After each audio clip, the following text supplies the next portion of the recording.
Hi guys, good morning. Andito ako ngayon sa Hamju Park dito sa Hamangun. Ang ganda na ha. Aray, dini oh. Ang sarap kong tumalon din eh. Alam niyo ho kung kayo ho ay init na ho kayo, pumunta lamang ho dini kayo sa Hamju Park. Dini ho oh, at tayo maglalangoy. Maglalangoy ho. Ako hindi marunong maglangoy. Ay pumunta ho kayo dinit, baka ho kayo biglang tumalon na ho. Wala kong sasalo sa akin. Ayan. Tanong ko sa inyo, pag gahuhay tumalon din ni kayo, ililigtas nyo gahu ako din eh. Sari-sari akin na mapag-isipan. Ayan na ho. Are, ala ay uulan na yata ho. Ang ganda ho din talaga para lamang ho kayong nasa Mindoro. Puro ako Mindoro. Miss ko na ho umuwi. Totoo lang ho. Gusto ko umuwi sa Mindoro. Ako'y naiiyak. Ayan na naulan na. Ayan, nakikisabay sa akin. Ako'y nalulungkot eh. Nakikisabay sa akin ng ulan. Ay, naulan na ho. Ay, are ho, bago ho tayo umuwi. Are ho, bago ho aring kaalaman, information ho are. Hindi lamang ho are para sa mga foreigner, para na din ho sa mga Koreans. Lahat hong nakatira sa Korea, yan ho. Simula ho May 20, 2024, may bago hong batas o meron hong bagong rule na ipatutupad yung national insurance dito sa Korea. Kung dati ho, kapag pupunta ho kayo sa mga hospital, sa mga home for the aged, sa pharmacy, yung mga gayon ho, pag ho kayo meron ho kayo yung sa insurance card, lamang inyong papakita, yung number nyo doon, di kaya tandaan nyo lamang ho ang inyong ID number, ay kayo ho'y makakapagpagamot na or makakapagpatreat na ho kayo sa hospital. Pero ho, simula ho May 20, ngayong taon na ito, na bago ho yun. Kailangan nyo ho, pag kayo ho ay pupunta ho kayo ng hospital, hindi ho kayo tatanggapin doon kung yung lamang ho yung insurance card ang inyong dala. O di kaya ho ay picture lamang ng inyong ID ang inyong dala, hindi na ho kayo tatanggapin doon. Hindi ho kayo makakapagpagamot. So ano ho yung kailangan nila? Dapat ho kung kayo ay pupunta ng hospital, pupunta kayo ng pharmacy, merong mga mabibigat na mga reseta, ay dapat ho ay dala nyo ho yung inyong ID. Hindi na ho nila tatanggapin na papakita lamang ang picture, ay hindi ho, di kayo number lamang, hindi na ho gayon. Kailangan ho, dala nyo ho talaga personally yung inyong ID. So alam nyo ga ho, sa bagong batas na are, kahit nga ho sa pharmacy, alam niyo yun, dikat sa pharmacy hindi naman ho hinihinga ng ID. Pero pag ho yung merong mga reseta gayon na galing kayong hospital, kailangan na ho ng inyong ID. Kaya tandaan nyo ho yan simula May 20, kailangan ho tuwing kayo pupunta ng hospital, pupunta ho kayo sa ayun nga, sa mga pharmacy, bili kayo ng gamot gayang-gayaan, kailangan na ho ng ID. So, kung wala ho kayong ID, dalhin nyo ang inyong passport. Gayan ho.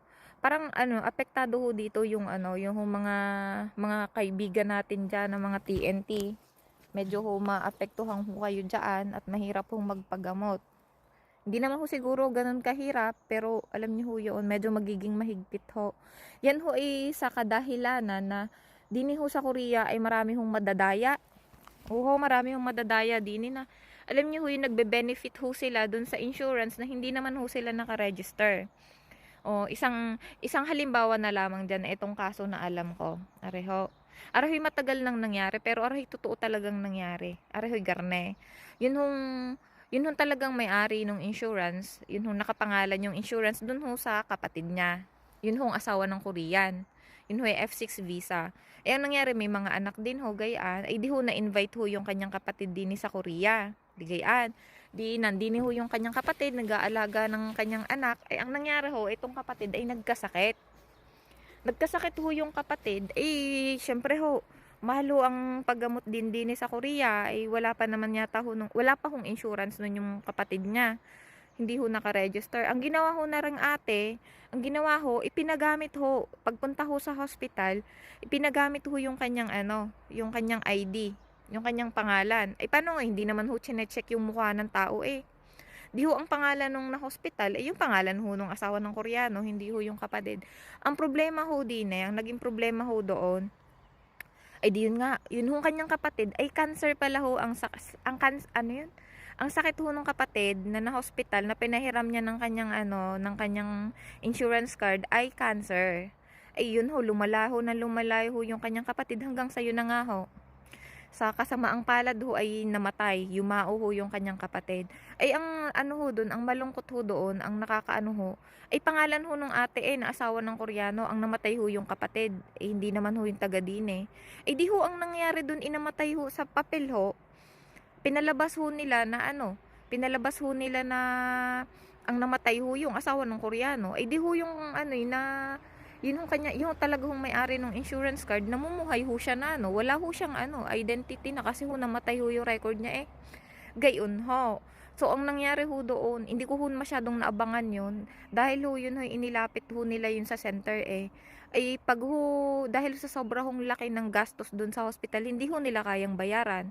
Tapos ho kung kanilang i-declare na sila ho ay nandaya, ay sila ho ay magkakakaso. Di ho malaking problema ho yung nangyaring gayon. So, parang isang halimbawa lang ho yaan kung bakit ho gayon humigpit yung insurance, national insurance ng ng South Korea dahil nga ho, marami hong mandadaya. Isa pa ho na example dyan, areho totoo ho talaga areho isa pa rin ho yun, asawa ho ng Koreano. Gayan ho, di ho may mga anak ho rin si asawa ng Koreano at saka si Koreano. Ang nangyari ho dyan, ay may kapatid ho siya din kapatid ho din ay ang ho, yung kanya hong kapatid ay TNT na ho din nag TNT na ho. Ay ayan ho, ay nagka-boyfriend ho kanyang ate naman ho yun, yung kanyang ate. Ang nangyari ho, nabuntis ho ang kanyang ate.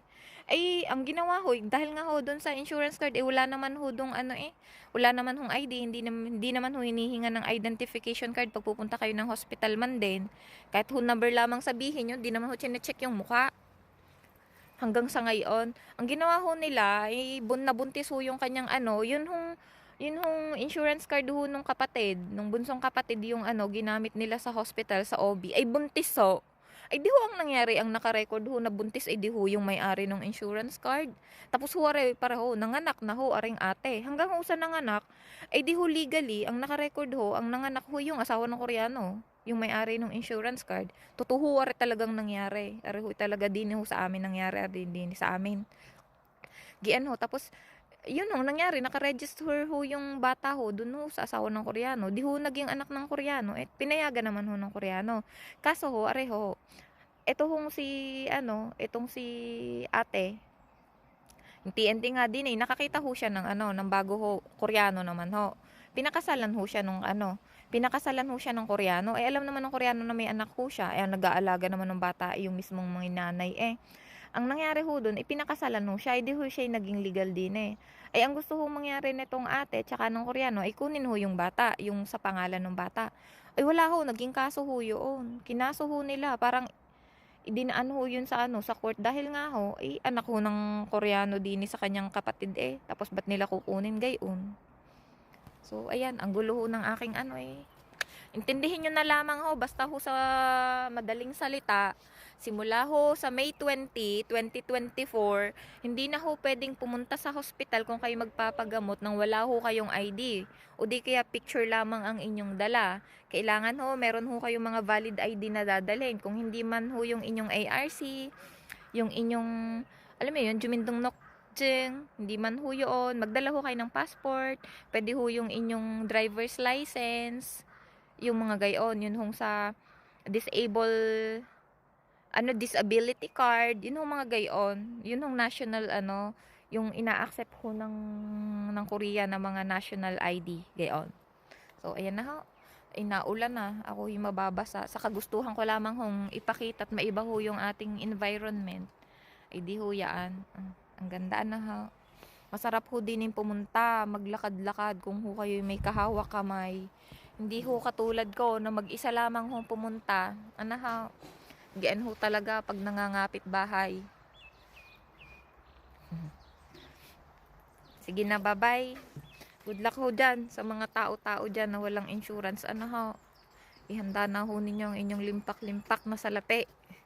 Sabay gayon Hindi naman, yung mga TNT naman ho, pwede pa rin ho kayong pumunta ng hospital. Yun nga lang hindi na ho kayo pwedeng mandaya. Marami ho kasing mga TNT na nandadaya, katulad sa sinasabi ko sa inyo, na hindi Tapos yung iba, pag mga simpleng mga sakit lamang, yun ho mga legal, ipinahiram mo yung kanilang insurance card.